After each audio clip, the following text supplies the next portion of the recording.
আসসালামু আলাইকুম, কেমন আছেন সবাই? মনে সাহস থাকলেই সব পারা যায়। ওই যে দেখেন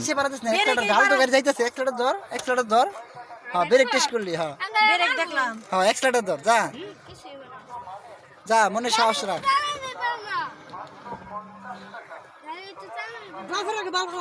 তুই পারা দে, তুই পারা দে। অন্ত পুরো ফাঁকা মাঠ, অন্তর কোনো দিকে যাইতে কোনো সমস্যা নাই। সামনে যদি গাতা থাকে কোনো গাতা নাই সামনে, তুই এর থেকে এক শট দেখতে শট ক্লিয়ার আছে। সামনে এক শট জায়গায় ক্লিয়ার। তুই সামগ্রী খেলছে এই চাইতাছি চুপ। আমার মত আমার বাবা মত আমার চলে না। ঠিক আছে, যা বাইলা যাবি, রাস্তা দিয়ে যা, ওদিক রাস্তা না